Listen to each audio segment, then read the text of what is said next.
Hi friends, welcome to our channel. ఈరోజు ఈ వీడియోలో డిగ్రీ సెకండ్ సెమిస్టర్ ఉపవాచకంలోని నవల అయిన తెలుగు వీరుడు మనం క్లియర్గా తెలుసుకుందాం. అంతకంటే ముందు మీరు కనుక మన ఛానల్ని కొత్తగా చూస్తుంటే మన ఛానల్ని సబ్స్క్రైబ్ చేసుకుని పక్కన ఉన్న బెల్ ఐకాన్ అనేది క్లిక్ చేసి ఆల్ ఆప్షన్లో పెట్టేయండి.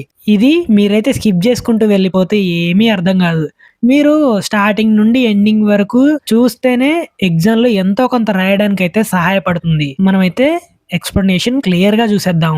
ఎవరు, ఏంటి, ఎందుకు చేశారు అనేవి తెలుసుకుందాం. తెలుగు వీరుడు రచించిన వారు ఆచార్య బిరుదురాజు రామలింగరాజు గారు. మనం పూర్వం ఎలా ఉండేది అనేది చరిత్ర చూసుకోవాలి. సుమారు 300 సంవత్సరాల క్రితం ఓరుగల్లుని పరిపాలించిన ఆంధ్ర రాజుల వైభవం తర్వాత దక్షిణ భారతదేశం ముస్లిం సేనల దాడులకు గురైంది. తర్వాత విజయనగరం, రెడ్డి, పద్మనాయక సామ్రాజ్యాలు కొంతకాలం కీర్తిని నిలిపాయి.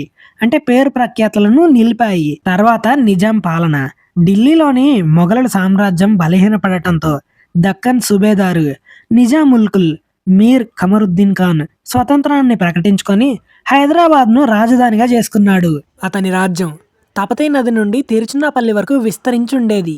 అప్పటికి దక్షిణాపథంలోని పాలనా వ్యవస్థ అనేది నిజాం ఆర్కాటు నవాబు, మైసూరు ఒడియార్ ప్రభువులు మరియు తూర్పు తీరంలో చిన్న జమీందారులకు అధిపతిగా ఉండేవాడు. మహారాష్ట్రుల యొక్క పన్నులు.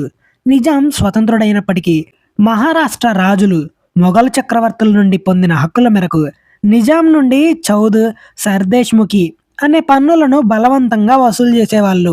పన్నులు చెల్లించడానికి నిజాం మొరాయించినప్పుడు యుద్ధంలో ఓటమిని చవిచూశారు. అప్పుడున్న వారసత్వపు కలహాలు. క్రీస్తు శకం 1748లో నిజాముల్కుల్ మరణించాక వారసత్వం కోసం కుటుంబంలో కలహాలు మొదలయ్యాయి. అంటే గొడవలు మొదలయ్యాయి. ఈ కలహాలలో ఆంగ్లేయులు అంటే బ్రిటిష్ మరియు ఫ్రెంచ్ వారు జోక్యం చేసుకొని తమ ఆధిపత్యం కోసం వారసులకు మద్దతునిస్తూ కలహాలను పెంచారు. అంటే గొడవలను పెంచారు. ఇంకా అలా సాగుతూ ఉన్న సమయంలో నిజాం అలీ ఖాన్ అధికారం. క్రీస్తు శకం 1761లో మంత్రిగా ఉన్న నిజాం అలీ ఖాన్ సలాబత్ జంగ్ను తొలగించి తాను నిజాంగా ప్రకటించుకొని 42 ఏళ్లు పరిపాలించాడు. తర్వాత ఇక్కడ మనకి అసలు కాన్సెప్ట్ స్టార్ట్ అవుతుంది. రాణి శంకరమ్మ చరిత్ర. మెదక్ జిల్లాలోని పాపన్నపేట సంస్థానం నిజాం పరిపాలనా కాలం నాటి హైదరాబాద్ రాజ్యంలో ఉండినటువంటి 14 ప్రముఖ సంస్థానంలో ఒకటి. ఇది చాలా పురాతన సంస్థానం. నిజాం రాజ్యంలోకెల్లా పెద్దది. ఈ సంస్థానాన్ని ఆందోళ్ సంస్థానం అని, మెదక్ సంస్థానం అని కూడా పిలుస్తారు. మెదక్ పాలకులు తమ సంస్థానంలోని సంగారెడ్డి, వేలంకన్నా, రామయంపేట మొదలైన చోట్ల పెద్ద పెద్ద కోటలు కట్టించారు. ఈ సంస్థానానికి మూల పురుషుడు రామినాయుడు లేదా రామినేడు. రెడ్డి వంశం యొక్క మూలం. రామిరెడ్డి అనే రైతు బిడ్డ ఢిల్లీ చక్రవర్తి అయిన ఫిరోజ్ షాకు చెరకపాలు ఇచ్చి దాహం తీర్చినందుకు చక్రవర్తి అతన్ని రామానేయుడిగా పిలిచి కల్పగూరు, ఆందోళు తాలూకాలకు అధికారిగా చేశాడు. ఈ రెడ్డి వంశం మొఘలులు, బహమనీ సుల్తానులు, కుతుబ్ షాహీలు మరియు నిజాం నవాబులకు సామంతులుగా ఉన్నారు. తర్వాత సంస్థాన విస్తరణం. 7వ తరంలో వచ్చిన రాణి లింగాయమ్మ గారి కాలంలో ఈ సంస్థానం 18 పరగణాలుగా విస్తరించింది. వీరు సర్కారే మెదక్, సర్దేశ పాండ్య వంటి బిరుదులు, గజాందోలిక వంటి 18 రాజు చిహ్నాలను పొందారు. రాణి శంకరమ్మ ఈ వంశంలో 12వ తరానికి చెందింది. ఈమె భర్త రాజా వెంకట నరసింహారెడ్డి ఆందోళన రాజధానిగా సంస్థానాన్ని పరిపాలించాడు. వీరి సంస్థానంలో నమ్మకంగా పనిచేసిన సిద్దికి అనే సోదరులు రాజుకు వెన్నుపోటు పొడిచి రాజ్యం వారి చేతిలోకి తీసుకోవాలని అనుకున్నారు. వారొక రోజు రాజుపై విషప్రయోగం చేసి చంపేశారు. అయినా రాణి శంకరమ్మ చిన్నతనంలో తన నాయకత్వపు లక్షణాలతో ఆమె పరిపాలించింది. రాణి శంకరమ్మ అప్పటి నైజాం రాజు మరాఠా పేష్వాలు అంటే మహారాష్ట్రలపై యుద్ధం చేయాలని ఆదేశించాడు. ఒక పక్క భర్త చనిపోయాడనే బాధ, మరో పక్క సామంత రాజ్యం కాబట్టి తప్పనిసరి పరిస్థితుల్లో యుద్ధానికి బయలుదేరింది. అరవీర భయంకరంగా ఉండే మహారాష్ట్ర సేనలు ఏమాత్రం వెనుకంజ వేయకుండా ధైర్య సాహసాలతో రాణి శంకరమ్మ వారిని మట్టి కరిపించింది. అంటే ఓడించింది. జయకేతనం ఎగరవేసిన తనను నిజాం రాజు రాయ్ బగిన్ అంటే దాని అర్థం ఆడసింగం వంటి రాణి అనే బిరుదును సత్కరించాడు. రాయే బగన్ అన్న బిరుదు ప్రజల వాడుక భాషలో రాయబేగంగా మారింది. నిజాం మహారాష్ట్రల యుద్ధాలలో నిజాంకు సహాయం చేసి సిరిపురం, మేడ్చల్ వంటి అనేక పరాగణాలను బహుమతిగా పొందింది. అంటే ఊర్లు కావచ్చు పరాగణాలు అంటే. ప్రజలు ఆమెను రుద్రమదేవి మళ్ళీ పుట్టింది అని చెప్పుకునేవాళ్ళు. ఎందుకంటే ఆమె పరిపాలన, రాజనీతి, అస్త్ర శస్త్ర విద్యలు, యుద్ధ నైపుణ్యంలో రుద్రమదేవితో సమానం. అయితే రాణి శంకరమ్మకు సంతానం లేదు. దీని కారణంగా శంకరమ్మ దోమకొండ సంస్థాన పాలకుడైన రాజన్న చౌదరి మనవడు రంగవ్వ రాజరాజేశ్వర్ల కుమారుడైన సదాశివరెడ్డిని దత్తత తీసుకుంది. ఈ రంగవ్వ రాణి శంకరమ్మ చెల్లెలు. రాణి శంకరమ్మను రాణిగా పట్టాభిషేకం చేసిన తర్వాత చేసిన మొదటి పొరపాటు తప్పేంటంటే వంశపారంపర్యంగా ఉన్న మంత్రి లేదా దివానుగా ఉండే ప్రభాకరుణ్ణి తొలగించి తన పినతండ్రి అయిన రామకృష్ణారెడ్డిని నియమించింది. ప్రభాకరుడు నమ్మకంగా పనిచేశాడు. కానీ రామకృష్ణారెడ్డి ఆలోచన మాత్రం మంచి బుద్ధి కాదు. చూడ్డానికి మంచిగానే ఉంటాడు గాని ఎప్పుడు ఆ రాజ్యం అనేది తన కొడుకు పరిపాలిస్తాడు అని కుట్రలు చేస్తూ ఉండేవాడు. ఈ ప్రభాకరుడు వృద్ధుడు, రాజనీతిజ్ఞుడు. ఈ అవమానానికి కోపగించిన తాను రాణిని ఏమీ అనలేదు. ఎందుకు తీసేశారు నన్ను మంత్రిగా అని ఏం అడగలేదు. చూస్తూ ఉండిపోయాడు. రామకృష్ణారెడ్డి మంచివాడు కాదని ఆయన గ్రహించాడు. కొంతకాలానికి రాణి శంకరమ్మ కాశీ విశ్వేశ్వరుని దర్శించుకోవడానికి బయలుదేరుతుంది. అప్పుడు ఇదే మంచి సమయం అని రామకృష్ణారెడ్డి తన గూఢచారుల ద్వారా రాణికి విషప్రయోగం చేయమని ఆదేశించాడు. అంటే రాణిని చంపేయమని చెప్పాడు. అయితే ఈ కుట్రను పసిగట్టాడు ప్రభాకరుడు. ప్రభాకరుడు ఈ కుట్రను పసిగట్టి రాణి రక్షణకు తన బలగాన్ని పంపాడు. ప్రభాకరుడు పంపిన మనుషులు రాణిని కాపాడారు. రామకృష్ణుడు ఇలా ప్రకటించాడు: రాణి గంగానదిలో మునిగి చనిపోయిందనే తప్పుడు వార్తను లేవదీసి తన కుమారుడైన హిమవంతునికి రాజుగా పట్టాభిషేకం చేయించాడు. ఈ కుట్ర తెలుసుకున్న రాణి వెంటనే స్వదేశానికి తిరిగొచ్చి నిజామును కలిసి జరిగిందంతా చెప్పి సైన్యంతో బయలుదేరింది. అప్పుడు రానొస్తున్న వార్త తెలిసిన రామకృష్ణుడు ఇది ఖచ్చితంగా ప్రభాకరుడే చేసుంటాడని తెలుసుకొని పగ తీర్చుకోవడం కోసం ఒంటరిగా ఉన్న ప్రభాకరుని గుండెలో కత్తితో పొడుస్తాడు. ఈ రామకృష్ణుడి కొడుకు హిమవంతుడు పొడిచి అక్కడి నుండి పారిపోతాడు. రానొచ్చేసరికి శత్రువులు పారిపోతూ ఉంటారు. శత్రువులు పారిపోవడంతో రాణి తాను రామకృష్ణుడు అనే పాముకు పాలు పోసి పెంచినందుకు పశ్చాత్తాపడింది. ఆ రాణికి తెలుస్తుంది ప్రభాకరుడు చనిపోయాడని. వెంటనే వాళ్ళ ఇంటికెళ్ళి ఆ వృద్ధుడిపై పడి ఏడుస్తుంది. బ్రహ్మహత్య జరిగింది కదా అని అతని పాదాలను కన్నీళ్లతో గడిగింది. ప్రభాకరునికి ఒక కుమారుడున్నాడు. అతని పేరు రుద్రకుమారుడు. అతన్ని ఓదార్చి తన తప్పును క్షమించమని వేడుకుంది. పెద్ద వృద్ధురాలైన ప్రభాకరుని భార్య కాళ్లపై పడి క్షమాపణ చెప్పింది. ఉత్తర క్రియలు ముగిసిన తర్వాత రాణి శంకరమ్మ స్వయంగా రుద్రకుమారుని ఇంటికి వెళ్లి తమ వంశపారంపర్యంగా వస్తున్న మంత్రి పదవిని స్వీకరించమని రుద్రకుమారుణ్ణి ప్రార్థించింది.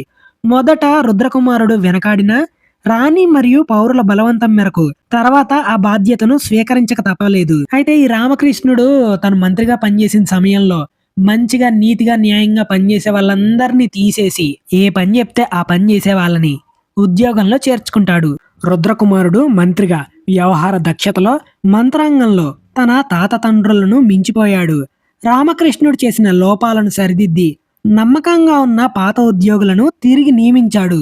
దీంతో సంస్థానంలోని శాంతి భద్రతలు మళ్లీ నెలకొన్నాయి. అలా ఉండగా రాణి వయసు పెరుగుతుందని భవిష్యత్తులో సంస్థానాన్ని పాలించబోయే అధికారి గురించి రుద్రకుమారునితో కలిసి ఆలోచించేది.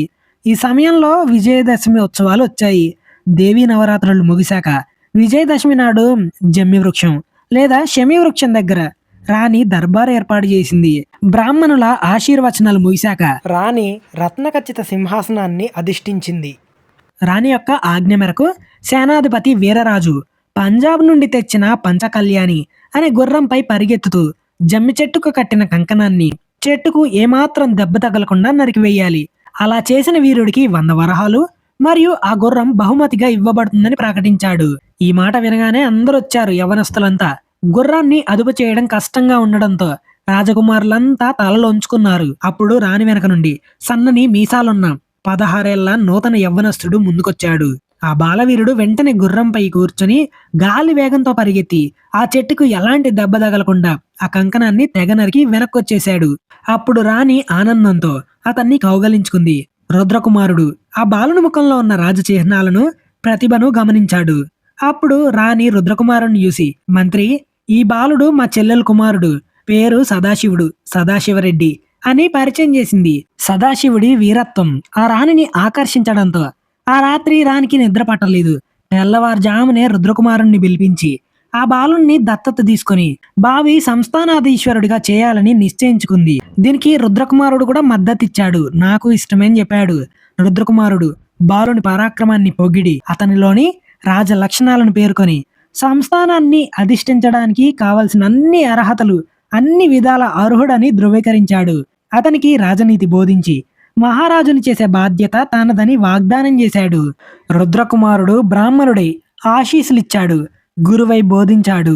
అమాత్యుడై మంత్రాంగంలో సహాయపడ్డాడు. స్నేహితుడై అండగా నిలిచాడు. రుద్రకుమారుడి బోధనల ప్రభావంతో సదాశివరెడ్డి దక్షిణ పదంలో మళ్ళీ హైందవ సామ్రాజ్యాన్ని నెలకొల్పాలనే కలలు కండం మొదలుపెట్టాడు. రామకృష్ణారెడ్డి కుతంత్రం. సంస్థానాన్ని విడిచిపెట్టి వెళ్ళినప్పటికీ రామకృష్ణారెడ్డి హృదయంలో అధికారంపై ద్వేషం, ఆశ రవ్వంత కూడా తగ్గలేదు. సంస్థానాన్ని పాలిస్తున్న రాణి అధికారాన్ని కోల్చాలని, యువరాజైన సదాశివరెడ్డిని అంతం చేయాలని కంకణం కట్టుకున్నాడు. అయితే అతని కుట్రలను అడ్డుగా నిలిచిన ఏకైక శక్తి అపర చాణక్యుల్లా తలపించే మహామంత్రి రుద్రకుమారుడు. మొదట ఆ తెలివి కలిగిన రుద్రకుమారుణ్ణి రంగం నుండి తొలగించాలని రామకృష్ణుడు గట్టిగా నిర్ణయించుకున్నాడు. రామకృష్ణుడు వేగుల ద్వారా సమాచారం సేకరిస్తూ మారువేషంలో దొంగల ముఠాకు నాయకత్వం వహించి ఊర్లో దోచుకోవడం మొదలుపెట్టాడు.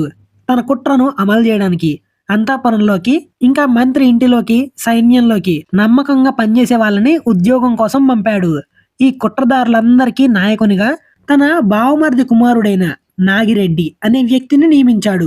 ఈ నాగిరెడ్డి అశ్వస్వారీలో అంటే గుర్రపు స్వారీలో, కత్తిసాములో అసాధారణ ప్రజ్ఞాశాలి. అతని నైపుణ్యం రాణికి తెలుసు. తొలుత సంశయించిన అంటే మొదట ఆలోచించింది రాణి. కానీ ఈ నాగిరెడ్డి వాళ్ళ నాన్న చెడు ప్రవర్తన కలిగిన వాడని తెలిసినా కూడా మొదట ఆలోచించింది.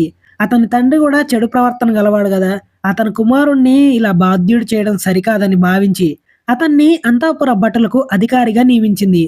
కాలక్రమేణా యువరాజు సదాశివుడు, నాగిరెడ్డి ఒకరినొకరు కాకయ్య అని పిలుచుకునేంత గాఢమైన స్నేహం పెరిగింది. ఇది రాబోయే ప్రమాదానికి పునాది వేసింది. ఈ నాగిరెడ్డి రాజ్యంలోకి వచ్చినప్పటి నుండి రుద్రకుమారుడు అతని మీద ఒక కన్నేసుంచాడు. ఏదో తేడాగా ఉందేంటి అని. నాగిరెడ్డి నియామకంపై రుద్రకుమారుడికి మొదటి నుంచే అనుమానం ఉంది. కానీ తన అనుమానం బయటపడితే అనర్థం జరుగుతుందనే ఉద్దేశంతో మౌనంగా ఉండి తానే ఉపాయాన్ని అన్వేషించాలని నిర్ణయించుకున్నాడు. నాగిరెడ్డిపై ఒక కన్నుంచి సదాశివుణ్ణి జాగ్రత్తగా ఉండమని హెచ్చరించాడు. అయితే సదాశివుడు దానిని మంత్రి తనపై చూపించే అతి ప్రేమగా భావించి ఆదమర్చాడు. అంటే నా పైన ఎక్కువ ప్రేమను చూపిస్తున్నాడుగా అని దాన్ని పట్టించుకోలేదు. రాజ్యంలో దొంగలు, దోపిడీలు పెరిగాయి. యువరాజు స్వయంగా వెళ్లాలనుకున్నాడు. కానీ రాణి, రుద్రకుమారుడు అడ్డుకొని సేనాపతి వీర్రాజుకు ఆజ్ఞాపించారు. వీరరాజు సైన్యంతో వెళ్ళగానే దోపిడీలు తమంతట తామే ఆగిపోయాయి. తమ పన్నాగం పారేందుకు ఇది సరైన సమయం కాదని రామకృష్ణుడు తన చర్యలను తాత్కాలికంగా ఆపాడు. ఈ హఠాత్తు మార్పు వెనుక మోసం ఉందని ఈ తెలివిగల రుద్రకుమారుడు పసిగట్టాడు. అతను వీర్రాజుకు సలహాలిచ్చి తాను జాగ్రత్తగా ఉండసాగాడు. రాత్రి సమయాల్లో ఆయుధం ధరించి ఎవరికీ తెలియకుండా రాజు యొక్క అంతఃపురంలో తిరుగుతుండేవాడు. ఒక అమావాస్య రాత్రి రుద్రకుమారుడు ఉద్యానవనంలో తిరుగుతుండగా సౌదంపై అంటే అంతస్తులోని కిటికీ నుండి ఒక వ్యక్తి తలపాగా కట్టి కిందకు దిగడం గమనించాడు. ఆ వ్యక్తి నాగిరెడ్డి అని తెలుసుకున్నాడు. కింద ముగ్గురు వ్యక్తులు నాగిరెడ్డితో కలిపి గుసగుసలాడుతూ ఒక ఉత్తరాన్ని ఒక అశ్వికుడికి అంటే గుర్రంపై ఉన్న వ్యక్తికిచ్చి నగరంలోకి తిరిగొచ్చాడు. ద్రోహుల చర్య అంతా తెలుసుకోవడానికి రుద్రకుమారుడు ఇక్కడ అశ్వానికి దళపతి ఒక అతను ఉన్నాడు. అతని పేరు సిద్ధి ఎంబరుడు. ఇతన్ని వెంటబెట్టుకొని ఆ అశ్వికుణ్ణి వాయువేగంతో వెంబడించారు. 3 మైళ్ళ దూరం అనుసరించిన అతడు సమీపంలోని అరణ్యంలో మాయమయ్యాడు. రుద్రకుమారుడు నిరాశ చెందకుండా సిద్ధిం ఎంబరుడికి తెల్లవారేసరికి వీరరాజును తీసుకొని తన ఆలోచన మందిరానికి రమ్మని ఆజ్ఞాపించాడు. మంత్రి అయిన రుద్రకుమారుని ఎత్తుగడలు.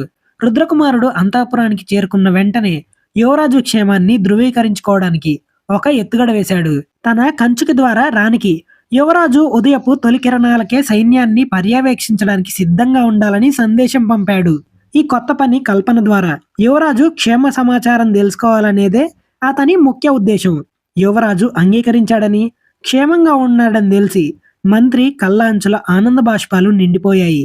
తర్వాత రుద్రకుమారుడు రాజభవనం ప్రధాన ద్వారం వద్ద వీర్రాజు, సిద్ధిం ఎంబర్లకు రాత్రి జరిగిన కుట్రను వివరించి సైన్య పర్యవేక్షణకు సిద్ధంగా ఉండవని ఆజ్ఞాపించాడు. రాణి మందిరం దగ్గర సదాశివుడు, నాగిరెడ్డి రాణితో సంభాషణలు జరుపుతున్నారు. రాణి రుద్రకుమారుని కళ్ళు ఎర్రగా ఉన్నాయి ఏంటి అని అడిగినప్పుడు ఆయన చమత్కారంగా తాను రాత్రి 11 గంటలకు పార్వతీ కళ్యాణం అనే నాటకం రాయడం మొదలుపెట్టి తెల్లవారేసరకు 5 అంకాలు రాశానని చెప్పి కప్పిపుచ్చుకున్నాడు. నాగిరెడ్డి తన నైపుణ్యాన్ని గొప్పగా చెప్పుకుంటూ కవిత్వాన్ని తక్కువ చేసి మాట్లాడాడు.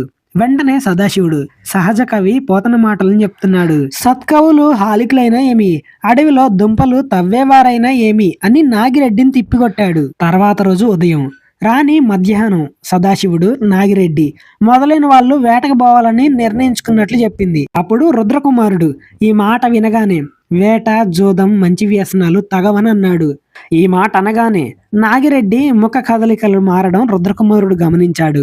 ఆ వేటే కుట్ర సమయం అని ఆయనకు అర్థమైంది.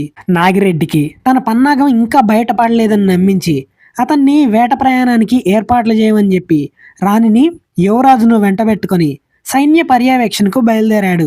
అక్కడ చతురంగ బలాలని చతురంగ అంటే రథ, గజ, అశ్వ, కాల్బలం బారులు తీరి నిల్చున్నాయి. సైనిక పర్యవేక్షణ మధ్యలో యువరాజును ఏ అడవి వేటకు పోయేదరని ప్రశ్నించాడు. యువరాజు దక్షిణపు జింకల దిన్నె అని సమాధానమిచ్చాడు. అప్పుడు రుద్రకుమారుడి హృదయంలో వ్యూహం పన్ని విద్రోహాలను చంపడమే తరవాయి అని నిశ్చయించుకున్నాడు. వ్యూహానికి ప్రతి వ్యూహం. సైనిక పర్యవేక్షణ ముగియగానే రుద్రకుమారుడు సదాశివుణ్ణి ఏకాంతంగా తీసుకుని వెళ్ళి వేటకు వెళ్లే సమయంలో ఎవ్వరికీ తెలియకుండా మేని నిండా కవచం ధరించమని ఒంటి నిండా కవచం ధరించమని తలకు శిరస్త్రానం ధరించి పైన పాగా జుట్టుకొని ఆజ్ఞాపించాడు. ఈ విషయం నాగిరెడ్డికి గాని మరెవ్వరికి గాని తెలియకూడదని ప్రమాణం చేయించుకున్నాడు. రుద్రకుమారుడు రాజుతో వేట మానకూడదని, తాను నీడలా వెంట ఉంటానని అభయం ఇచ్చాడు. ఆ తర్వాత వీర్రాజును వెంట పెట్టుకొని రాత్రి జరిగిన సంగతంతా చెప్పాడు. నాగిరెడ్డి వేటకై యువరాజును తీసుకెళ్లి మోసం చేయాలని నిశ్చయించుకున్నాడని గ్రహించిన రుద్రకుమారుడు నమ్మకస్తులు బలవంతులైన 10 మంది అశ్వికులను జింకల దిన్నెకు ముందుంచాడు. జింకల దిన్నెను చుట్టుముట్టి సమయం కోసం ఎదురు చూడమని ఏర్పాటు చేశారు. వారికి సిద్ధిని నాయకునిగా ఉంచాడు. వీరరాజు స్వయంగా 10 మంది మహాయోధులతో మనుషులు గుర్తించలేని మారువేషంలో యువరాజును, నాగిరెడ్డిని వాళ్ళ వెంటే ఉండమని నియమించి పంపించాడు. వేటలో దాడి. రుద్రకుమారుని ఆజ్ఞ ప్రకారం సదాశివుడి తల నిండా ఉక్కు కవచం కట్టుకొని శరీరం నిండా ఇనుప కవచం ధరించి మహాయోధుని వల్లే వేటకు సిద్ధమై నాగిరెడ్డికి కబురు పంపాడు. నాగిరెడ్డి తన 10 మంది భటులతో వచ్చాడు. అడవిలోకి వెళ్ళిన తర్వాత నాగిరెడ్డి 8 మంది భటులను పన్నాగం ప్రకారం ముందు పంపి అడవిలోని లేడీలను బెదిరించి ఇటు అటు పంపమని సదాశివుడు వినేటట్లు చెప్పాడు. కానీ విచిత్రంగా నిజంగానే అడవి నుండి లేడులు, అడవి పందులు బెదిరి మైదానం వైపు పరిగెత్తాయి. యువరాజు ఉత్సాహంగా నాగిరెడ్డి మాట వినకుండా ఆ పందుల గుంపు వెనక పడమటికి పరిగెత్తాడు. నాగిరెడ్డి 2 భటులు యువరాజును అనుసరించారు. యువరాజు ఒక కోసు దూరం వెళ్లి గుట్టలపై రాళ్లలో దూరిన పందిని వెతుకుతున్నప్పుడు నాగిరెడ్డి 2 భటులు వచ్చి దాడి చేశారు. సదాశివుడు ప్రళయ మూర్తిలా తిరగబడ్డాడు. నాగిరెడ్డి కత్తి యువరాజు శిరస్సుపై పడగా ఆ కవచం ఉంది కాబట్టి ఆ కత్తి తిరిగిపోయింది. సదాశివుడు ఒక్క వేటుతో నాగిరెడ్డి ఎడమ మణికట్టును ఎగరగొట్టాడు. 2వ భటుడు బల్లెంతో వెనక నుండి యువరాజు కుడికాలి పిక్కలో పొడిచాడు. యువరాజు కింద పడి నొసటికి గాయమై రక్తం జిమ్మింది. నాగిరెడ్డి ఒంటి చేత్తో బల్లెంతో యువరాజు పక్కలో పొడిచిన ఉక్కు కవచం కారణంగా అది విరిగిపోయింది. ఈ యుద్ధంలోకి పార్వతీ ప్రవేశం. ఈ పోరాటానికి సమీపంలో గడ్డి కోసం వచ్చి విశ్రాంతి తీసుకుంటున్న 16 ఏళ్ల కాపు పిల్ల చూసింది. ఆమె ఏమాత్రం భయపడకుండా నడుముకు దోపుకున్న కొడవల్ని లాగి వెనక నుండి వచ్చి భటుని వీపులో నాటింది. భటుడు నేల కొరిగాడు. నాగిరెడ్డి ఆ అమ్మాయి మీద చిన్న కత్తిని విసరగా ఆ అమ్మాయి తప్పించుకోలేక కుడి భుజంపై గాయం అయిపోయింది. సదాశివుడు ఆవేశంతో ఒంటి చేయి ఉన్న నాగిరెడ్డి మోకాలి చిప్పపై తన కొడవలను నాటాడు. ఆ దెబ్బతో నాగిరెడ్డి కింద పడిపోయాడు. నొసటి నుండి కాలి నుండి రక్తం ప్రవహిస్తున్న సదాశివుడు వెంటనే తన పాలిటి దైవమై కాపాడిన బాలిక దగ్గరకు పరిగెత్తి ఆమె గాయంపై తన వస్త్రం చించి కట్టాడు. ఆమె తెప్పరిల్లి రక్తసిక్తమైన సదాశివుణ్ణి చూసి భయంతో తన చీర చెంగును చించి తన నొసటి గాయానికి కట్టుగట్టింది. యువరాజు ఆమెను పేరు అడగ్గా ఆమె పేరు పార్వతి అని చెప్పింది. ఆ గడ్డు పరిస్థితుల్లోనూ ఒకరినొకరు సహాయం చేసుకోవాలని ఇద్దరు నవ్వుకున్నారు. అప్పుడు సదాశివుని రక్షణ కోసం నియమించబడిన వీరరాజు 10 మంది భటులతో వచ్చి యువరాజును కౌగలించుకున్నాడు. గాయపడిన నాగిరెడ్డిని, చనిపోయిన భటులను, రక్తంతో తడిసిన యువరాజును, గాయపడిన పార్వతిని చూసిన వెంటనే జరిగిందంతా వీర్రాజుకు అర్థమైంది. మంత్రిగారు ఇచ్చిన ఆజ్ఞలు తనను ఎలా రక్షించాయో తెలుసుకున్న యువరాజు రుద్రకుమారునికి హృదయపూర్వకంగా నమస్కరించాడు. వీర్రాజు 4 భటులను అడవి వైపు పంపాడు.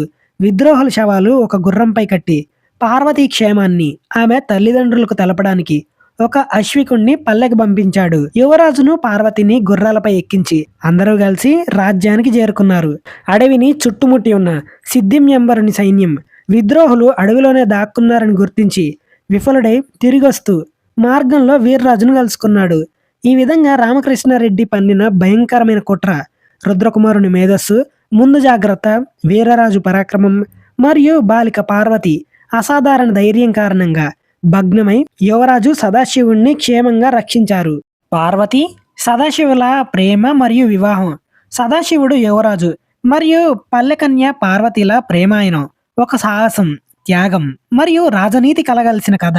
యువరాజు ప్రాణాలను రక్షించిన పార్వతి ధైర్యం వారి ప్రేమకు బీజం వేసింది. అరణ్యంలో ఆరంభం. యువరాజు సదాశివుడు వేటకు వెళ్ళగా ద్రోహి నాగిరెడ్డి కుట్రతో జరిగిన దాడిలో గాయపడ్డాడు. ఈ ప్రమాదం నుండి సదాశివుణ్ణి పార్వతి తన ప్రాణాలను తెగించి రక్షించింది. ఈ సంఘటన గురించి మంత్రి రుద్రకుమారుడు మరియు రాణి ఆందోళన చెందగా పార్వతిని వెంటబెట్టుకుని యువరాజు సురక్షితంగా రాజ్యానికి తిరిగొచ్చాడు. గాయపడిన యువరాజును పార్వతిని మంచాలపై పడుకోబెట్టారు. పార్వతి చేసిన సాహసానికి రాణి, మంత్రి కృతజ్ఞతలు తెలిపారు. ద్రోహులుగా భావించిన వారిలో 2 శవాలను, గాయపడిన నాగిరెడ్డిని బంధించారు.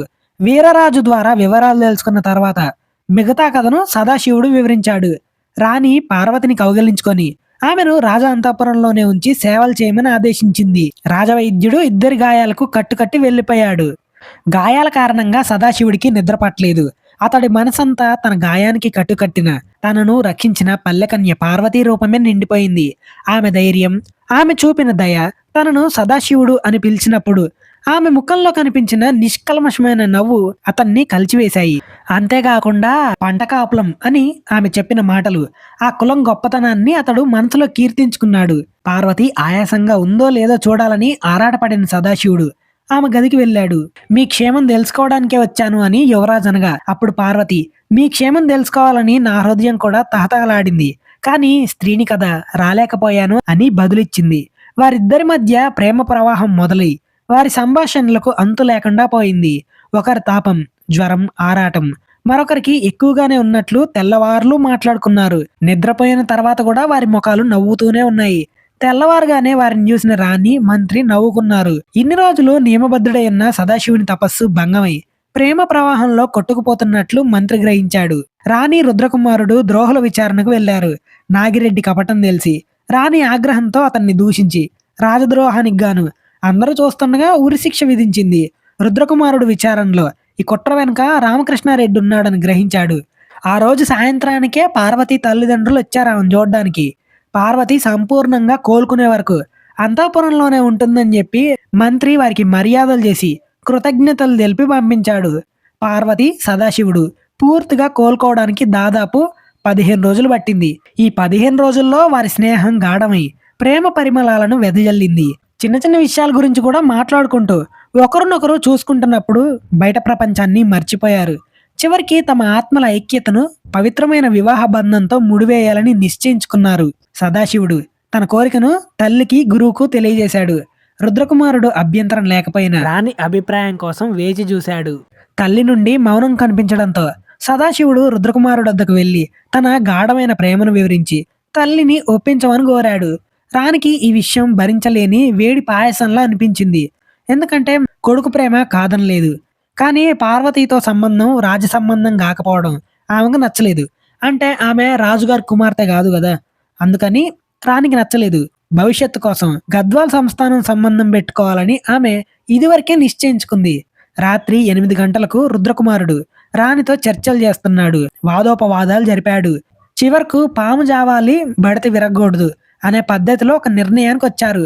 పార్వతితో పెళ్లి జరగడంతో పాటు సాటివారైన గద్వాల్ వారితో కూడా వియ్యం అందుకోవాలి అని అనుకుంది. యువరాజును పిలవగా మంత్రి అతనికి శుభవార్తను అందించాడు. అయితే రాణి గద్వాల్ వారితో, నేను ఇంతకు ముందే వివాహ సంబంధం నిశ్చయించాను, దానికి నీ ఒప్పుకోవాలి అని షరతు విధించింది. సదాశివుడు మొదట విచారించిన మంత్రి కనుసైగతో రాజమార్గం సులభం కాదని గ్రహించి మీ ఆజ్ఞకు బద్ధుడను అని అంగీకరించాడు. సదాశివుడు ఆ శుభవార్తను పార్వతికి చెప్పడానికి ఆమె గదికి వెళ్ళగా ఆమె మేడపై వెన్నెలలో కూర్చొని కనిపించింది. 16 కళలతో కూడిన చంద్రుడు వెన్నెలను చిలకరిస్తుండగా పార్వతి హిమవర్ణగంపై కూర్చున్న పార్వతీదేవిలా కనిపించింది. శబ్దం చేయకుండా వెనుకగా వెళ్లి కళ్ళు మూసిన సదాశివుణ్ణి చూసిన పార్వతి కిలకిల నవ్వింది. రాణి అంగీకారాన్ని, గద్వాల్ వారితో వివాహ షరతును కూడా సదాశివుడు చెప్పాడు. మీ చరణ సాన్నిధ్యంలో ఉన్న నరక యాతననైనా నేను అనుభవించగలను అని చెప్పి యువరాజు కౌగిల్లో పడిపోయింది. తర్వాత తెల్లవారుగానే శుభముహూర్తాల కోసం బ్రాహ్మణులను, భటులను పిలిపించి గద్వాల్కు ఒక బృందాన్ని, పల్లెకు మరో బృందాన్ని నిశ్చయ తాంబూలాల కోసం పంపించారు. గద్వాల్ రాజు సంతోషించి తన కూతుర్ల జాతకాలతో బృందాన్ని పంపాడు. పల్లెలో పార్వతి తండ్రి బుచ్చిరెడ్డి ఈ గొప్ప సంబంధం గురించి మొదట నమ్మలేకపోయాడు. నక్క ఎక్కడ, నాగలోకం ఎక్కడ అని విస్మయం చెందిన తర్వాత ఈశ్వరుడి లీల అని భావించుకున్నాడు. మెదక్ పట్టణంలోని శివాలయంలో 5 రోజుల పాటు వివాహం జరపాలని నిర్ణయించారు. వధువు తరపు వారు ఏమీ తీసుకొని రావాల్సిన అవసరం లేదని, పార్వతే వెలకట్టలేని మాణిక్యమని రుద్రకుమారుడు చెప్పాడు. బుచ్చిరెడ్డి కుటుంబం పెళ్లి సన్నాహాలు పూర్తి చేసుకుని బంధువులు, పరివారంతో సహా 11 గుర్రపు బండ్లలో మెదక్ పట్టణానికి ప్రయాణమయ్యారు. వాళ్ళు ప్రయాణం చేస్తుండగా మెదక్ పట్టణానికి 2 కోసల దూరంలో ఉన్న జింకలదిన్న అడవి సమీపంలో ప్రయాణంలో బండ్లు అడుగు అడుగున నెమ్మదిస్తుండగా హఠాత్తుగా పెద్ద దొంగల గుంపు దాడి చేసింది. దొంగలు సొమ్ములు దోచుకున్నారు. అడ్డు వచ్చిన మగవారిని కర్రలతో కొట్టి ఈటలతో పొడిచారు. బుచ్చిరెడ్డి అతని ఆప్తులు కొందరు ఎదురుగా పోరాడినా గానీ విఫలమయ్యారు. పాపం వారితో పోరాడుతుండగా బుచ్చిరెడ్డి చనిపోతాడు. 4 దొంగలు పార్వతీపై పడి ఆమెను ఈడ్చుకుంటూ చేతులు కట్టేసి నోటిలో గుడ్డ కొక్కి దట్టమైన అడవి మధ్యలో ఉన్న లోయలోని ఒక గుహలోనికి తీసుకొని వెళ్లారు. దొంగలు వెళ్ళిపోయిన తర్వాత బంధువులు బుచ్చిరెడ్డి శవంతో సహా గాయపడిన వాళ్ళందరినీ ఒక బండిపై వేసుకుని పార్వతి కనిపించకపోవడంతో ఏడుస్తూ వెనుదిరిగి పల్లెకు ప్రయాణమయ్యారు. మెదక్ పట్టణంలోని ముహూర్తం దగ్గర పడుతుండగా పల్లెవారు రాకపోవడం రాణి, మంత్రి, సదాశివుడు ఆందోళన చెందారు. మంత్రి హృదయంలో ఏదో ఆపద జరిగిందేమో అని అనుమానం పెరిగింది. సదాశివుడు మంత్రిని అడిగి పల్లెకు అశ్వికులను పంపించాడు. అంతలో అశ్వికులు తిరిగొచ్చి ఒక పిడుగులాంటి వార్తను వినిపించారు. వార్త వినగానే సదాశివుడికి మూర్చొచ్చింది. మంత్రి ఇది రామకృష్ణారెడ్డి కుట్రగా భావించి వెంటనే వీరరాజు సిద్ధింజంబరులకు 300 అశ్వికులను, 700 కాలిబంట్లను వెంటబెట్టుకుని పోయి ప్రపంచం తలకిందులైన పార్వతి జాడ కనిపెట్టాలని ఆజ్ఞాపించాడు. సదాశివుడు పార్వతిని వెతకడానికి సిద్ధమైన రాణి, మంత్రి అతన్ని వాదించారు. ముహూర్తం దగ్గర పడుతుంది. సాటివారిలో సనుగుబాటు కాకుండా ఉండేందుకు బలవంతంగా గద్వాల్ వారి కూతుళ్లతో వివాహానికి ఒప్పుకోవాలని బతిమిలాడారు. అప్పుడు మంత్రి తన ప్రాణాలు అడ్డుపెట్టైన పార్వతిని తీసుకొస్తానని వాగ్దానం చేశాడు. అలా వాగ్దానం చేసిన తర్వాత సదాశివుడు ఒప్పుకున్నాడు. ఈ వివాహం అతనికి చేయక తప్పని పనిగా అనిపించింది.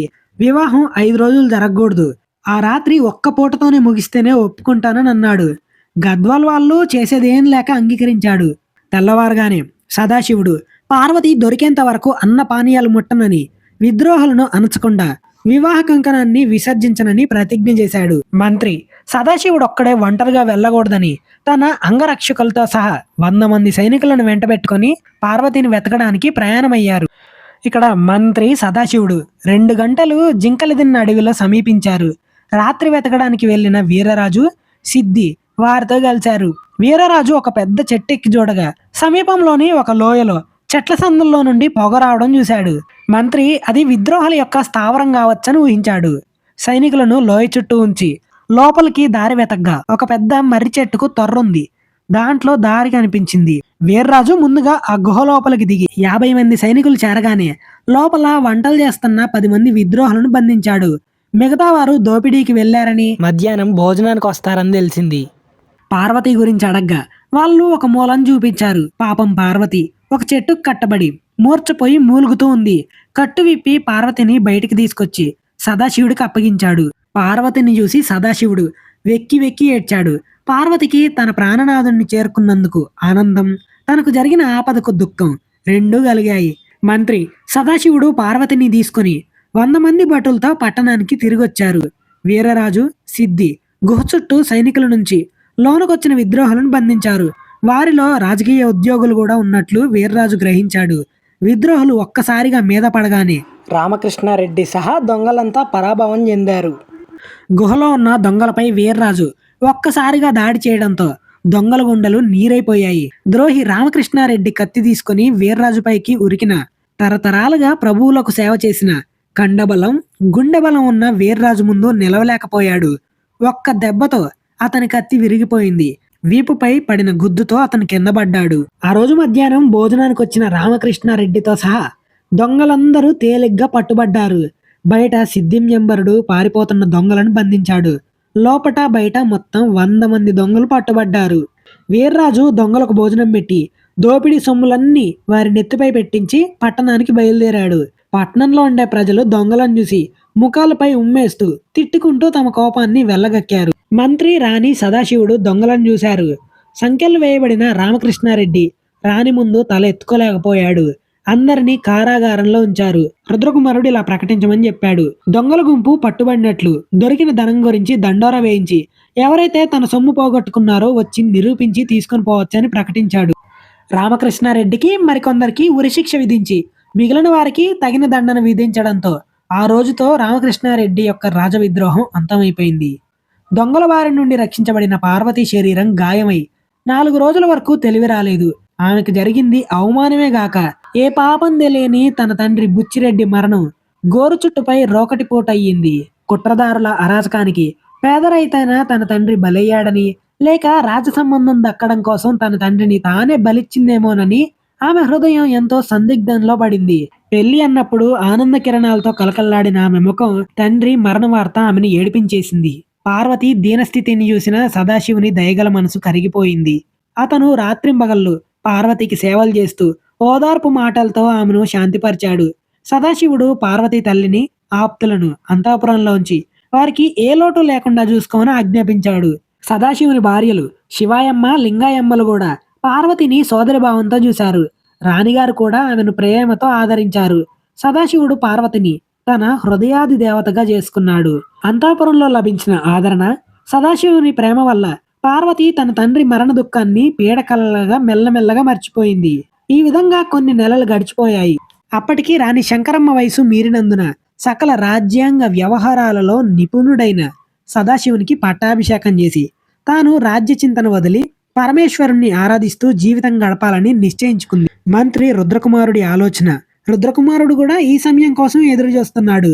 సదాశివుని పట్టాభిషేకమే భవిష్యత్తులో ఒక కొత్త కోటను కట్టించి సైన్యాలను పెంచి దక్షిణ భారతదేశంలో మళ్ళీ ఒక విస్తారమైన సామ్రాజ్యాన్ని స్థాపించాలన్న తన కలలకు మొదటి అడుగు అని భావించాడు. తర్వాత వివాహం మరియు పట్టాభిషేకం.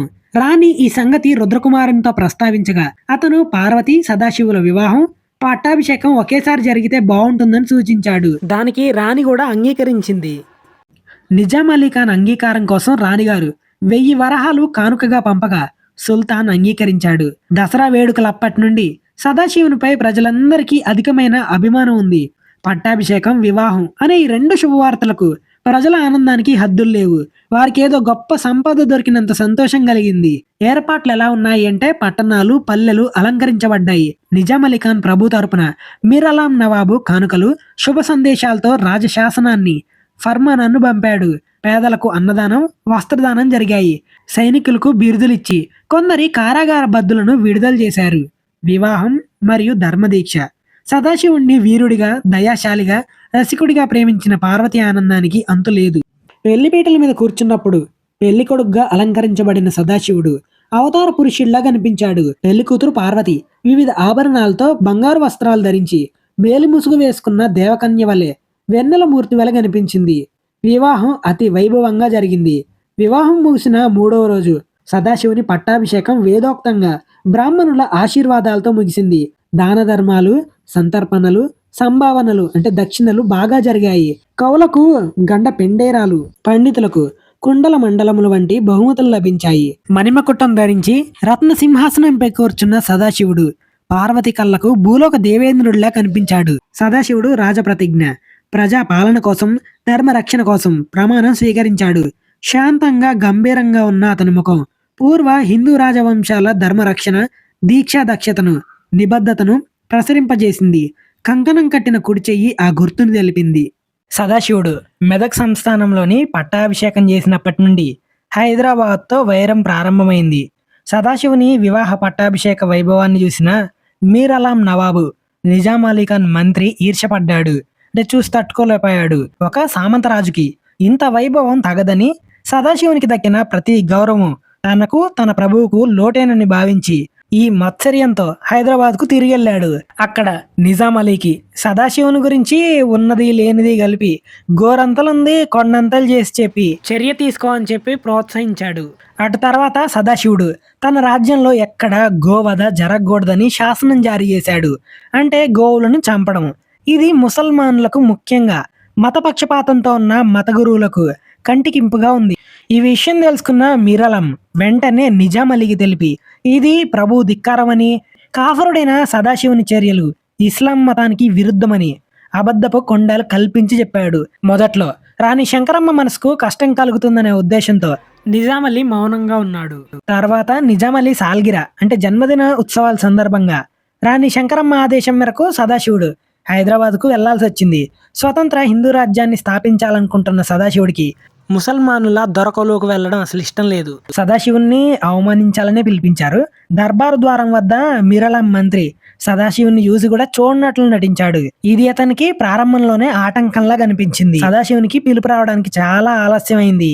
కానుకలు అర్పించేటప్పుడు కూడా అతని తోటివారు, అతనికన్నా చిన్న సంస్థానాధీశ్వరులు ముందుగా వెళ్లారు. అతనికంటే చిన్న చిన్న సంస్థానాలు ఉంటాయి చూసారా, వాళ్ళు కూడా ముందుకెళ్లారు. కానీ సదాశివుడు మాత్రం ముందుకెళ్ళలేకపోయాడు. సదాశివుడిని మాత్రం అలా ముందుకు వెళ్ళని లేదు, చాలా సేపు ఆపేశారు. ఇదొక్కటే కాకుండా ఒక్కొక్కరు ముందుకు పోయి తల వంచి 7 సార్లు సలాం చేసి వెనక్కి నడిచి రావడానికి సదాశివుడు భరించలేకపోయాడు. అప్పటికీ వచ్చిన తర్వాత తప్పదనుకొని అలాగే చేశాడు. ప్రతి సలాముకు అతని హృదయంలో ఒక్కొక్క బాకు గుచ్చినట్లు బాధపడ్డాడు. అందరూ వెళ్ళిపోయిన తర్వాత మీర్ అలం నిజాం అలీతో సదాశివుడు గర్విష్ఠుడని, ఇస్లాం మత ద్వేషి అని, అతని మౌనం ధిక్కారానికి సూచిస్తుందని నిందలు మోపాడు. ఈ పరాభవాగ్ని అంటే అవమానం అనే అగ్ని మరియు పరాయి మతం వారి దాస్యం నుండి బయటపడాలని త్వరగా పట్టణానికి చేరుకున్నాడు సదాశివుడు. వెంటనే స్నానం చేసి ప్రాయశ్చిత్తం చేసుకున్న తర్వాతే తల్లి దర్శనానికి వెళ్ళాడు. హైదరాబాద్ దర్బార్లో అవమానించిన తర్వాత మీర్ అలం మరియు ఇతర నవాబులు సదాశివుణ్ణి ఉడికించాలని కుట్రలు పన్నారు. మత కలహాలు మొదలుపెట్టారు. సంస్థానంలో అక్కడక్కడ ఉన్న ముస్లింలకు, ఉద్యోగులకు మత గురువులను పంపి రెచ్చగొట్టి గోవధను, బ్రహ్మణ అవమానమును, స్త్రీలను పరాభవించడం వంటి దుష్టచర్యలు మళ్ళీ మొదలయ్యేలా ఆదేశించారు. అయితే ఈ సమస్యపై నివేదించడానికి హైదరాబాద్ వెళ్లిన వృద్ధరాణి శంకరమ్మ గారు తిరిగి వస్తుండగా నగర సరిహద్దులు దాటిన తర్వాత మీర్ అలం పంపిన రౌడీలు, ముష్కర్లు ఆమెపై పడి హత్య చేయాలని చూశారు. రాణి మేనా నుండి బయటకొచ్చి కింద పడిపోయిన బటును కత్తి డాలు తీసుకుని పోరాడింది. 59 సంవత్సరాల వయసున్న ఆమెపై, ఆమె భుజంపై, చేతిపై బలమైన గాయాలు తగలడంతో పోరాడలేక ప్రక్కనున్న గుర్రాన్నెక్కి మెదక్ దుర్గద్వారం దగ్గరకు పరిగెత్తుకుంటూ వచ్చి స్పృహ తప్పి పడిపోయింది.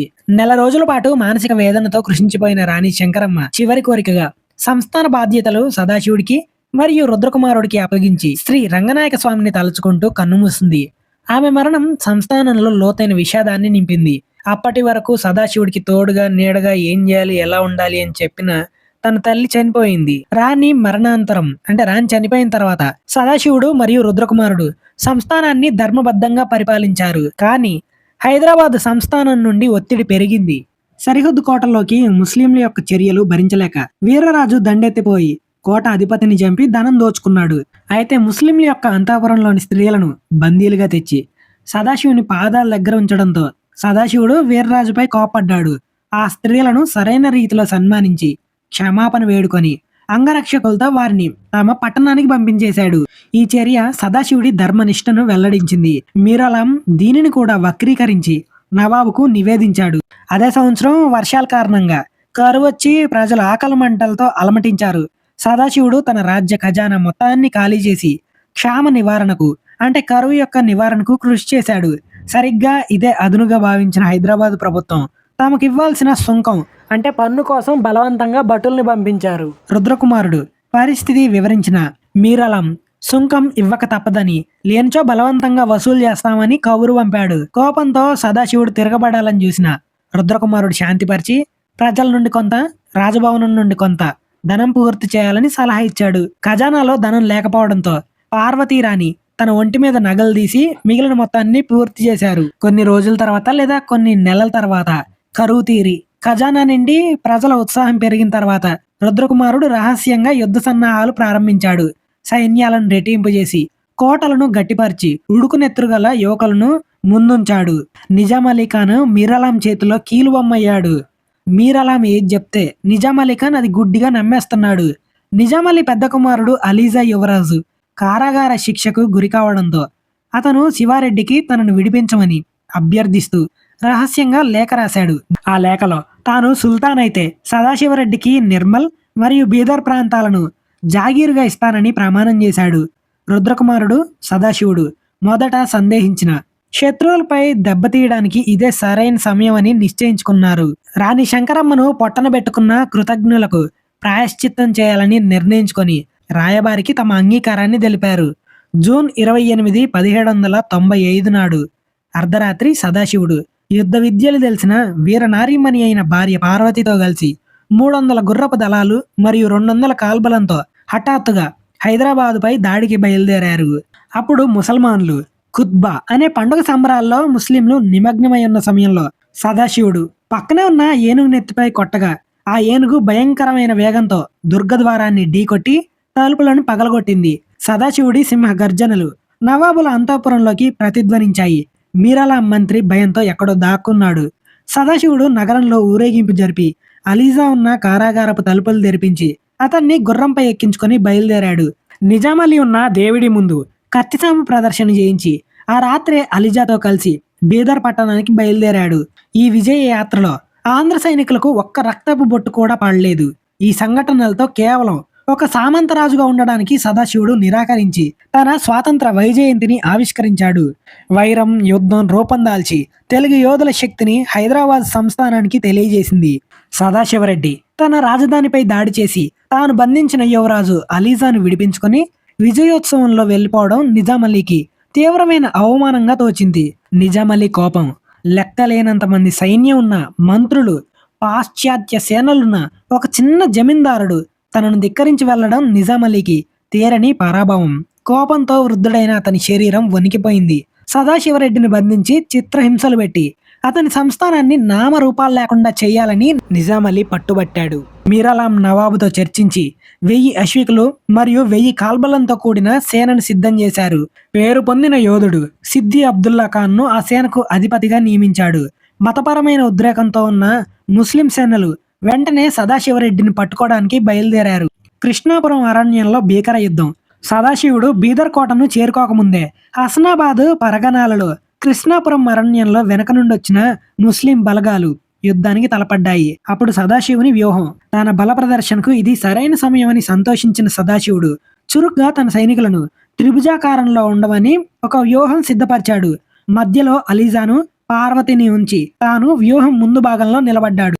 ఈ ముస్లిం సైన్యాలు 4 వైపుల నుండి దాడి చేసిన తెలుగు వీరుడు సంఖ్యలో తమ కంటే 4 రెట్లు ఎక్కువగా ఉన్న శత్రువులను లెక్క చేయకుండా, చిన్న సైన్యంగా ఉన్నా గానీ ఎక్కువ శత్రువులను లెక్క చేయకుండా ఒక్కొక్కరు దుర్గం కోట వల్ల నిలబడ్డారు. అప్పటికి సుమారు 3 గంటలు యుద్ధం చేస్తున్నారు. సదాశివుని చేతులు అలసినట్టు పార్వతి తెలుసుకొని మధ్యలో ఉన్న పార్వతి కత్తి పట్టుకొని భర్తకు అండగా నిలబడింది. అపర దుర్గ అవతారంలా శత్రువులను నాశనం చేసింది. అప్పుడే సదాశివుడు శత్రువుల నాయకుడిని చంపేస్తే వీళ్ళంతా వెళ్ళిపోతారు అని ఆలోచించి దారిలో అడ్డొచ్చిన భటులందరినీ చంపేస్తూ సిద్ది అబ్దుల్లా ఖాన్ వద్దకు చేరుకున్నాడు. వారి మధ్య జరిగిన ద్వంద్వ యుద్ధంలో సదాశివుడు తన కొడవలిని అబ్దుల్లా తలపైకి విసిరి కొట్టగా అతని పూర్రె విచ్చుకొని నేల కూలాడు. ఈ నాయకుడు పడిపోగానే ముస్లింస్ యొక్క సేనల ధైర్యం కోల్పోయి పారిపోయారు. తెలుగు వీరులు వారిని తరిమి తరిమి కొట్టారు. ఆయుధాలు, ధనరాశులు ఆంధ్రులకు దక్కాయి. మహావీరుడైన సిద్ది అబ్దుల్లాను కూడా చంపి వస్తున్న సదాశివరెడ్డిని ఎదుర్కోవడం సాధ్యం కాదని బీదర్ కోట అధికారి జాకీరుద్దీన్ భావించాడు. జాకీరుద్దీన్ సదాశివుణ్ణి చూడడమే ప్రాణాపాయం అని తెలిసి కోటను విడిచి వెనక మార్గంలో పారిపోయాడు. ఉప అధికారి సహకారం.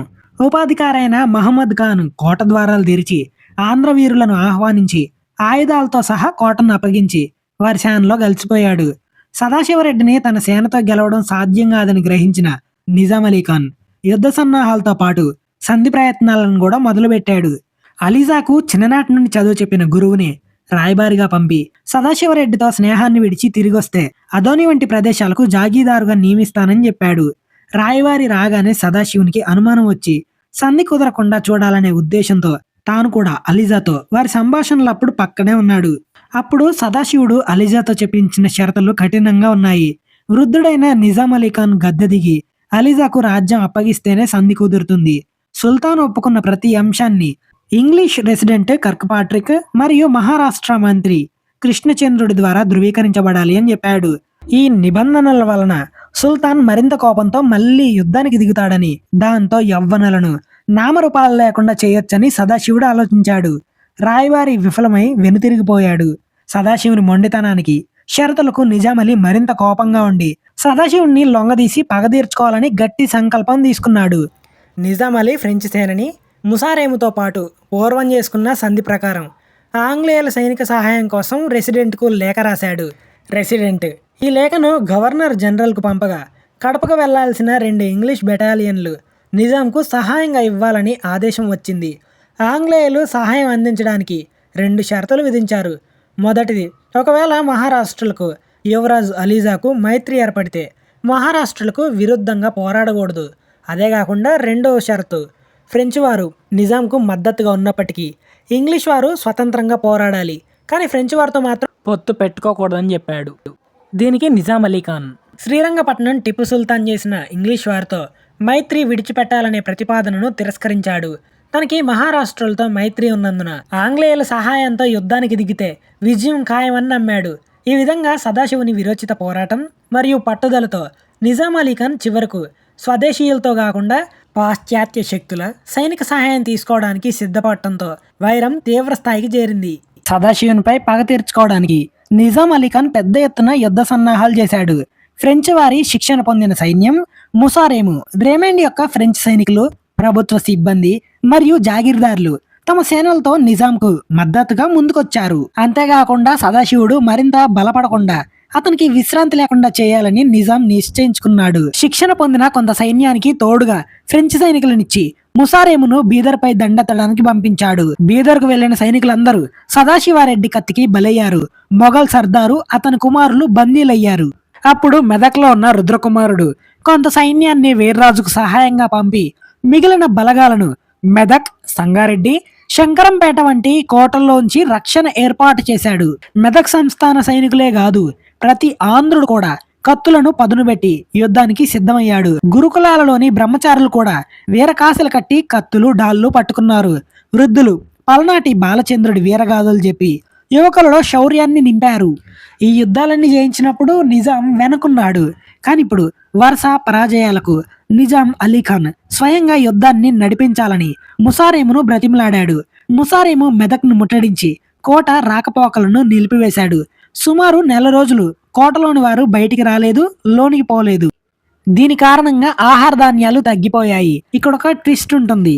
అశ్వదళపతి అయిన సిద్ది ఎంబర్ మెదక్ సంస్థాన పోషణలో పెరిగిన వాడైన మతం కోసం ద్రోహం చేయాలని నిశ్చయించుకున్నాడు. అతను తన అంగరక్షకుడైన యాకోబ్ను కోట బయటకు పంపి అర్ధరాత్రి కోట ద్వారాలు తెరిచినప్పుడు శత్రువులు లోనికి ప్రవేశించాలని రహస్యంగా చెప్పి పంపాడు. రుద్రకుమారుడు అనుమానించకుండా ఉండాలంటే శత్రు సైన్యం లోపలికొచ్చాక తనను కూడా పట్టుకోమని బంధించమని చెప్పాడు. అర్ధరాత్రి అయ్యేసరికి అందరూ పడుకున్నారు. సిద్ది అనుచరులు కోట ద్వారాలు తెరిచారు. హైదరాబాద్ సైన్యాలు ముసారేము కోటలోకి ప్రవేశించారు. సిద్ది తన అశ్విక దళంతో సహా ఆయుధాలను అప్పగించి బందీ అయ్యాడు. ఇదంతా సిద్ది చేసిన మోసం అని గ్రహించిన రుద్రకుమారుడు స్వామి ద్రోహం చేసిన కృతజ్ఞ కులాన్ని నమ్మినందుకు ఇదే సరైన ప్రాయశ్చిత్తమని పళ్ళు పటపట కొరికి ముసల్మాన్లకు తలవంచనని ప్రమాణం చేశాడు. మిగిలిన కాల్బలంతో సైనికులందరినీ ఒకే చోట చేర్చి తెలుగు జాతి ఆత్మగౌరవం కోసం పోరాడమని, మహారాణి శంకరమ్మను చంపిన క్రూరులను శిక్షించడం తమ ధర్మమని ఉద్వేగపూరితంగా ఉద్దేశించాడు రుద్రకుమారుడు. అప్పుడు సదాశివరెడ్డి బీదర్ కోటలో ఉన్నాడు. లేకపోతే ఇక్కడుంటే ఖచ్చితంగా కాపాడేవాడు. రుద్రకుమారుని నేతృత్వంలో ఆంధ్ర సైనికులు వీరోచితంగా పోరాడి కోట బయటకు వచ్చారు. పారిపోయిన సైన్యాలు వెనక్కి రాగా సిద్ది మరియు అతని అనుచరులు తెలుగు వీరులపై దాడి చేశారు. ద్రోహి అయిన సిద్ధిని రుద్రకుమారుడు లక్ష్యంగా పెట్టుకుని పోరాడి సంహరించాడు. ద్రోహం చేసిన సిద్ధిని చంపగానే వెనక్కి వచ్చిన ముసారేము గురి చూసి తన తుపాకీతో రుద్రకుమారుణ్ణి కాల్చేశాడు. అపర చాణక్యుణ్ణి తలపించిన ఖడ్గతిక్కలను వరిపించిన గొప్పవాడైన రుద్రకుమారుడు తెలుగుదేశ స్వాతంత్ర్యం కోసం తన స్వామి కోసం పోరాడి వీర స్వర్గాన్ని అలంకరించాడు. కింద పడిపోయిన రుద్రకుమారుడు పీడికడు మట్టి తీసుకొని, అమ్మ తెలుగు తల్లి, తెలంగాణమా, మా గానమా, నీ రుణం తీర్చుకోలేకపోయాను. ఈ కళేబరాన్ని, ఈ రక్తాన్ని నీలో జీర్ణించుకో. నా ఎముకలు కొంచెమైనా నీకు బలాన్ని ఇస్తే నేను ధన్యుణ్ణవుతాను. తెలుగు వీరుడైన మా సదాశివుణ్ణి కాపాడుము. పునర్జన్మలో స్వచ్ఛమైన తెలుగే మాట్లాడతాను అని కళ్ళు మూసుకున్నాడు. ఇక్కడితో రుద్రకుమారుడి పాత్ర కూడా ముగుస్తుంది. రుద్రకుమారుని మరణంతో మెదక్ పట్టణానికి పీడకలగా మారి గోవులను, బ్రాహ్మణులను, శిశువులను చంపడం, స్త్రీలను అవమానపరచడం లెక్కకు మిక్కిలిగా జరిగింది. అంటే ఎక్కువగా జరిగాయి. అప్పుడు ముసారేము సంస్థానం అంతా తన ఆధీనంలోకి తీసుకున్నాడు. రుద్రకుమారుని మరణంతో నిజాం పగ తీర్చుకోవడం ఆరంభమైంది. మీరలాం జాగీర్దారులు, నవాబులు, అరబ్బులు, పఠానులందరూ కలిసి బీదర్ కోటను ముట్టడించారు. ముసారేము తన ఫ్రెంచి పటాలంతో ఆంగ్లేయుల 2 బెటాలియన్ల సైన్యంతో వచ్చి కలిశాడు. ఈ సంయుక్త సైన్యం సదాశివుని బలగాల కంటే 10 రెట్లు ఎక్కువగా ఉంది. సదాశివరెడ్డి బలగాలు మొదట శత్రువులపై పడి గొప్ప యుద్ధ నిపుణులైన ఫ్రెంచ్ సైనికులను చీల్చి చెండాడారు. ఫ్రెంచ్ సేనని మరియు ముసారేము తీవ్రంగా గాయపడ్డారు. ఈ గాయపడిన ముసారేము మరో ఫ్రెంచ్ సేనని సిద్ధం చేసి కోట గోడలకు బీటలు వచ్చేలా ఫిరంగులతో దాడి చేయించాడు. కోటలోని ఆహార ధాన్యాలు తగ్గుతుండటం, గోడలు బద్దలవుతుండటంతో సదాశివుడు, వీరరాజు, పార్వతి మరియు అలీజా 4 శత్రువులు లోపలికి రాకముందే ఒకవైపు నుండి శత్రువుల్ని చీల్చుకుంటూ పారిపోవడమే సరైన మార్గమని నిర్ణయించుకున్నారు. సెప్టెంబర్ 22, 1795 నాడు కోటగోడలు బద్దలవ్వగానే సదాశివుడు తన కొద్దిపాటి సైన్యంతో ఒకవైపున శత్రువుల మధ్యకు చొచ్చుకుపోయాడు. అతని పక్కన పార్వతి, వీరరాజు, అతని వెనుక అలీజా యువరాజు ఉన్నారు. వారందరూ కవచాలు ధరించిన కారణంగా తుపాకీ గుండ్లు దూసుకుపోలేదు. సదాశివుని తెగవును చూసిన ముసారేము ఆశ్చర్యపోయి యుద్ధాన్ని మానేసి అతని వీర విహారాన్ని చూసి ఉప్పొంగిపోయాడు. భారీ సైన్యాలు అతని సాహసానికి భయపడి దారి ఇవ్వగా అందరూ ఆందోళన చేస్తుండగా సదాశివుడు తన అనుచరులతో స్వేచ్ఛగా బయటపడిపోయాడు. కొద్ది దూరం వెళ్ళగానే రుద్రకుమారుడు చనిపోయాడని తెలియడంతో సదాశివుడు పసి బాలుడులా బోరున ఏడవసాగాడు. తన గురువు, మంత్రి, సర్వస్వమైన రుద్రకుమారుడు పోయిన తర్వాత తన ఉనికి శూన్యమని భావించాడు, దుఃఖించాడు. ఎందుకంటే తన చిన్నప్పటి నుండి సలహాలు ఇస్తూ ఒక స్నేహితుడిలా, ఒక మంత్రిగా తన సర్వస్వమై ఉన్నాడు. ఇప్పుడు ఆ స్నేహితుడు లేడని తెలిస్తే అసలు ఎంతో దుఃఖిస్తున్నాడు అతను. సదాశివుడు రుద్రకుమారుని మరణం నుండి తేరుకొని హిందూ సంస్థానాధీశ్వరుల సహాయం కోసం లేఖలు రాసి చెదిరిపోయిన సైనికులను సమీకరించుకుంటూ, అంటే ఒక దగ్గర పోగు చేసుకుంటూ షాగూరు దుర్గంలో ఉన్నాడు. ఈ మీరలాం మంత్రి అలీజాను బంధించాలని ఔరంగాబాద్ దుర్గంకు బయలుదేరాడు. ఖురాన్ షరీఫ్ గ్రంథాన్ని సాక్షిగా పెట్టి అలీజాకు ఎటువంటి హాని జరగబోదని, అతని కోరికలన్నీ తీరుతాయని, హిందువులతో మైత్రి చేస్తే తమ సామ్రాజ్యం నాశనం అవుతుందని చెప్పి రాయబారం పంపి సంధికి ఆహ్వానించాడు. ఈ చపలచిత్తుడైన అలీజా తాను సుల్తాన్ అవుతానని ఉబ్బిపోయి సదాశివరెడ్డికి ద్రోహం చేసి సంధికి అంగీకరించాడు. అతని ఆదేశంతో కోట ద్వారాలు తెరవబడ్డాయి. హఠాత్తుగా ముస్లింల సైన్యం కోటలోకి ప్రవేశించింది.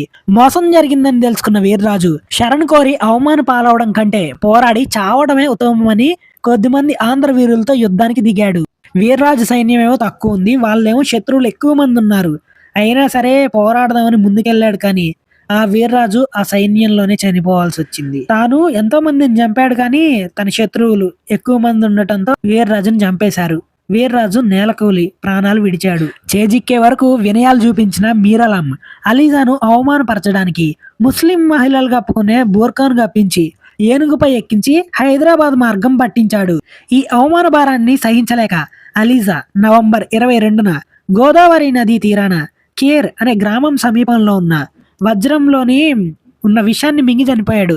అప్పటి కాలంలో రాజులను ఖైదీలుగా బంధించినప్పుడు ఉంగరంలో కొంచెం విషం పెట్టుకొని ఉండేవాళ్ళు ఈ ఆత్మహత్య చేసుకోవడానికి. అలా అలీజా వజ్రంలో ఉండే విషయాన్ని మింగి ఆత్మహత్య చేసుకున్నాడు. యువరాజైన సదాశివునికి బదులుగా నిజాం అలీ కొడుకైన అలీజా శవం హైదరాబాద్కు చేరింది. ఈ విధంగా నిజాం అలీ ఖాన్ సదాశివుని సంస్థానంపై దాడి చేసి ముఖ్యంగా సిద్ది అంబర్ మరియు అలీజా చేసిన ద్రోహాల ద్వారా మెదక్ మరియు బీదర్ కోటలను ఆక్రమించి రుద్రకుమారుడు, వీరరాజుల మరణాలకు కారణమై సదాశివుడిపై పగ తీర్చుకున్నాడు. సదాశివుడు తన ప్రియమైన వారిని, అంటే ప్రేమించే వారిని కోల్పోయి సైన్యాలను సమీకరించుకునే స్థితికి చేరుకున్నాడు.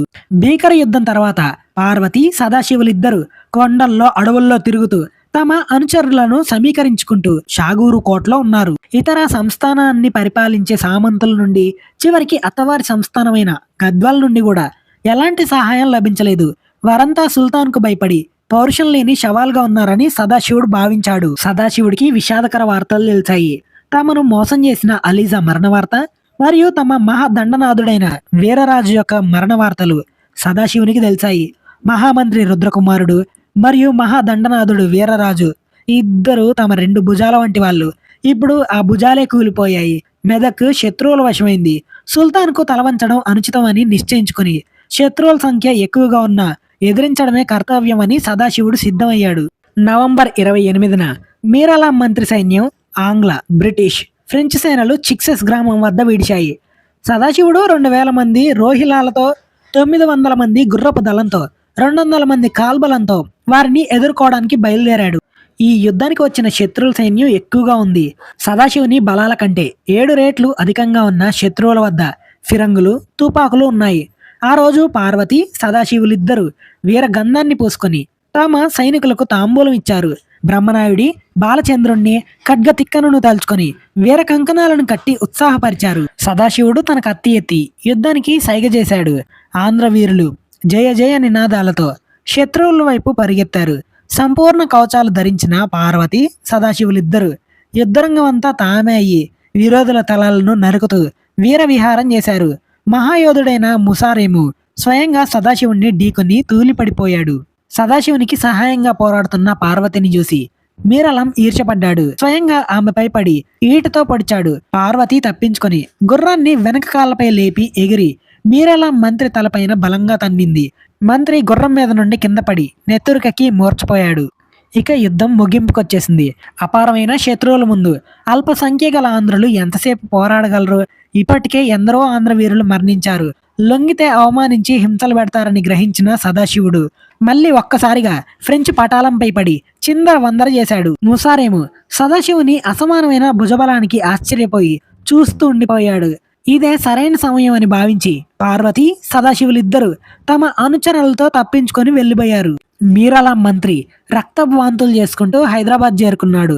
సదాశివుణ్ణి పట్టుకోవడం అసాధ్యమని ముసారేము తిరిగి వెళ్ళిపోయాడు. యుద్ధంలో సదాశివుణ్ణి ఓడించలేమని గ్రహించిన మీరాలాం మంత్రి ఇక కపటంతోనైనా అతన్ని పట్టి బంధించాలని కుట్రలు వన్నాడు. సుల్తాన్కు తల వంచిన హిందువులలో ఒకడైన రాయన్ను ఈ కుట్రకు సహకరించాడు. రాయన్ ఒంటరిగా అరణ్యాల్లో ఉన్న సదాశివుణ్ణి కలిసి నిజాం వృద్ధాప్యం గురించి, రాణి శంకరమ్మ గారి పట్ల నిజాంకు ఉన్న గౌరవం గురించి చెప్పాడు. ఇప్పటి వరకు జరిగిందంతా మీరాలాం మంత్రి దుష్టతంత్రం అని నిజాం సంధి చేసుకోవడానికి ఒప్పుకున్నాడని నమ్మించాడు. అంతేకాకుండా ముస్లింల సామ్రాజ్యాన్ని వేళ్లతో పెకలించడానికి ఇది సరైన సమయం కాదని, దానికి మహారాష్ట్ర మహిపతుల సహాయం అవసరమని, అందుకు తాను సిద్ధంగా ఉన్నానని రకరకాలుగా రాయన్ నమ్మించాడు. చివరికి పాపం ఏమీ తెలియని సదాశివుడు నమ్మి తన అనుచరులతో పార్వతీదేవితో కలిసి నిజాం దర్బార్కు బయలుదేరాడు. నగర ప్రాంతం దగ్గరికి రాగానే మార్చి 27వ తేదీన రాయన్ రహస్యంగా నియమించిన సైనికాధికారి తన సైన్యంతో వచ్చి వారిపై పడ్డారు. పార్వతి, సదాశివులిద్దరిని బంధించి గోల్కొండ దుర్గానికి తీసుకుని పోయారు. మేకవన్య పులి అయిన రాయన్ వంటి పాపిష్టిని నమ్మినందుకు తనకు తగిన ప్రాయశ్చిత్తం జరిగిందని సదాశివుడు బాధపడ్డాడు. ఇటువంటి విద్రోహులున్నంత వరకు దేశానికి విముక్తి లేదని భావించాడు. గోల్కొండ దుర్గంలో నిర్బంధంలో ఉన్న ఆ దంపతుల జీవితం దుర్భరమై నిత్యం అవమానాలకు గురైంది. సనాతన ఆర్ష ధర్మాన్ని పాటించే సదాశివుడు అన్యమతస్థుల చేత పచ్చి మంచినీళ్ళు కూడా ముట్టుకోలేదు. పార్వతి, సదాశివులిద్దరూ అన్నపానీయాలు మానేశారు. వీలైనంత త్వరగా ఈ దేహయాత్రను చాలించాలని నిర్ణయించుకున్నారు. అంటే చనిపోవాలని నిర్ణయించుకున్నారు. అలా ఒకరోజు కోటలో కట్టెలన్నీ పోగు చేసి ఒక రాత్రి నిప్పంటించారు. దేహాలను ఒకేసారి వదిలి వెళ్లాలని సంతోషించి ఒకరినొకరు చూసుకొని పార్వతీదేవి సదాశివుడి పాద పద్మాలను తన కన్నీళ్లతో కడిగింది. కానీ కాపలాదారులు మంటలార్పడంతో వారిద్దరూ సంఖ్యలతో కట్టబడిపోయారు. చనిపోవడానికి కూడా వీలు లేకుండా పోయింది. సిద్ది అబ్దుల్లా కుమారుడైన సిద్ది బిలాలుడు తన తండ్రిని చంపిన సదాశివుణ్ణి తనపై పగ తీర్చుకోవడానికి కారాగారంలోకి ప్రవేశించాడు. కాళ్ళు చేతులు కట్టబడి ఉన్న నిరాయుధుడైన నిస్సహాయుడైన సదాశివుణ్ణి తలకోసి చంపేశాడు. ఇక్కడితో సదాశివుడి పాత్ర ముగిసిపోయింది. ప్రాణనాథుడి తల తెగిపడిన వెంటనే పార్వతి అపార కాలికలా లేచింది. చేతులకు ఇనుప సంఖ్యలు ఉన్నప్పటికీ సిద్ది బిలాలుడి గొంతు గట్టిగా పట్టుకుంది. ఊపిరాడక సర్దారుడు తన బాకుతో పార్వతి యొక్క రొమ్ములపై పొడిచాడు. రక్త ప్రవాహం చిమ్ముతున్న పార్వతి తన పట్టు వదలట్లేదు.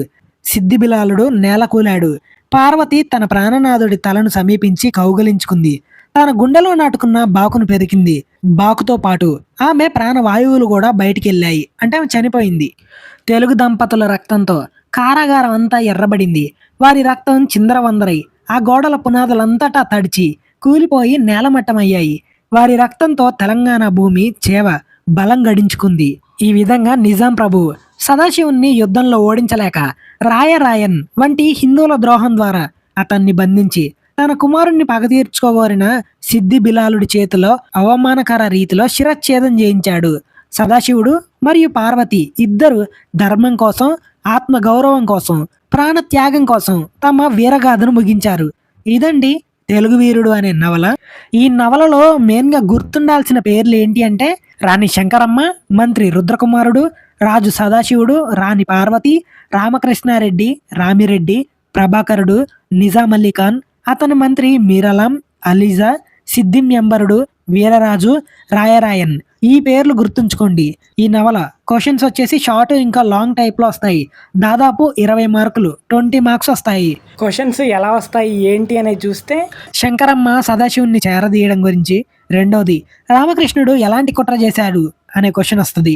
థర్డ్ది పార్వతి సదాశివుని ప్రేమ వివాహం గురించి రాయండి అని వస్తుంది. సదాశివునికి మరియు హైదరాబాద్కు వైరం ఎలా మొదలైంది అని కూడా వస్తుంది.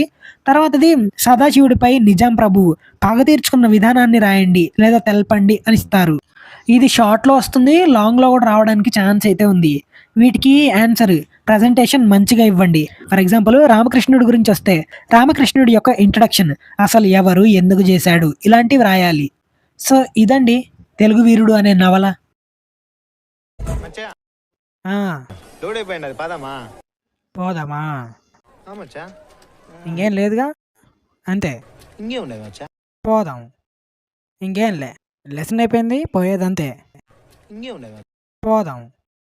షేర్ చేసి సబ్స్క్రైబ్ చేస్తే నీ సొమ్మ ఏమన్నా పోద్దా? నే హ్యాపీ అయితే కదరా నేను. మచ్చా నాకు ఐడియా రాలేదు మచ్చా. రాదురా నీకు, నన్ను హ్యాపీ చేసేదానికే ఐడియా రాదు.